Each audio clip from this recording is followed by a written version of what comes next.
दोस्तों, हम आपके लिए सनातन धर्म से जुड़ी नई जानकारी लेकर आते हैं। अतः आपसे अनुरोध है कि आप हमारे चैनल पर नए हो तो हमारे चैनल को सब्सक्राइब जरूर करें ताकि हम और आप अपनी आने वाली पीढ़ी को सनातन धर्म से अवगत करा सके। दोस्तों, धर्म से जुड़ी जानकारी को पूरा जरूर देखें, अधूरा ज्ञान अंधकार की ओर ले जाता है। चलिए वीडियो शुरू करते हैं।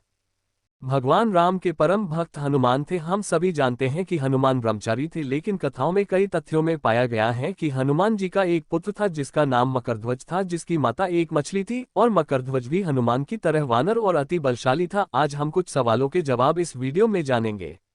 कैसे बने हनुमान मकरध्वज के पिता? क्यों हुआ हनुमान का अपने ही पुत्र से युद्ध? एवं शक्ति में समान होते हुए दोनों में से कौन जीता वह युद्ध?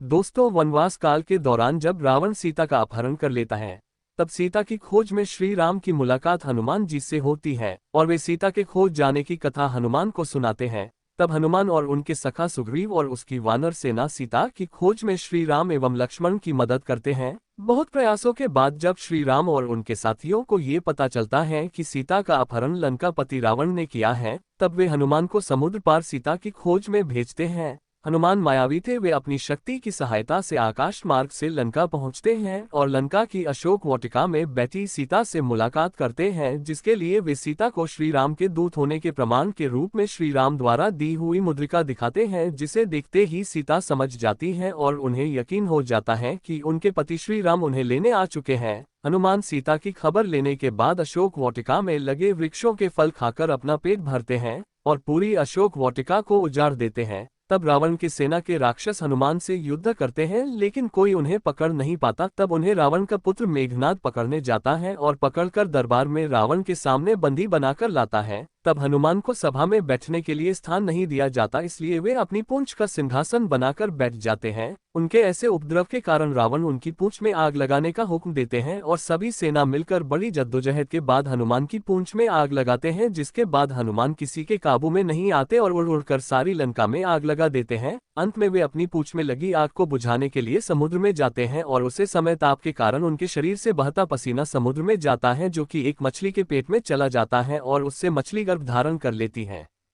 कुछ समय बाद उस मछली को पाताल के राजा अहिरावण के सैनिकों द्वारा पकड़ा जाता है और उसे काटने पर उन्हें वानर के रूप में एक शिशु मिलता है, जो कि बड़ा बलवान होता है, जिसका नाम मकरध्वज रखा जाता है। उसे पाताल के राजा अहिरावण के द्वारा पाताल का द्वारपाल बना दिया जाता है। कुछ समय बाद जब राम और रावण के बीच युद्ध चलता रहता है, तब रावण अपने दूर के भाई अहिरावण से सहायता मांगता है और योजना बनाता है, जिसके फलस्वरूप अहिरावण राम और लक्ष्मण को पाताल में ले जाकर बंदी बना लेता है। उन्हें पाताल से छुड़ाने हनुमान जी जब पाताल पहुंचते हैं, तब उनकी भेंट उनके पुत्र मकरध्वज से होती है। हनुमान को भी इस बारे में कुछ ज्ञात नहीं होता। तब वे वानर रूपी द्वारपाल को देख उससे उसका परिचय पूछते हैं। तब मकरध्वज कहता है, मैं हनुमान पुत्र मकरध्वज हूँ। तब हनुमान कहते हैं कि मैं हनुमान हूँ और मैं ब्रह्मचारी हूँ, फिर तुम मेरे पुत्र कैसे हो सकते हो? तब मकरध्वज हनुमान को सारी कथा विस्तार से बताता है और हनुमान को यकीन हो जाता है। इसके बाद हनुमान मकरध्वज से पाताल में आने के लिए द्वार से हटने को बोलते हैं। तब मकरध्वज उन्हें मना कर देता है कि वो भी अपने स्वामी का भक्त है, अपने धर्म से पीछे नहीं हट सकता। तब उन दोनों पिता पुत्र में युद्ध होता है, जिसमें हनुमान जीत जाते हैं और पाताल में प्रवेश करते हैं। उसके बाद वे अहिरावण एवं महिरावण दोनों भाइयों से युद्ध कर उन्हें परास्त कर देते हैं और श्री राम एवं लक्ष्मण को मुक्त करवाते हैं। हनुमान अपने पुत्र को श्री राम से मिलवाते हैं। श्री राम मकरध्वज को आशीर्वाद देते हैं और वे मकरध्वज को पाताल का राजा नियुक्त करते हैं। इस प्रकार हनुमान जी का पुत्र मकरध्वज पाताल का राजा बनता है।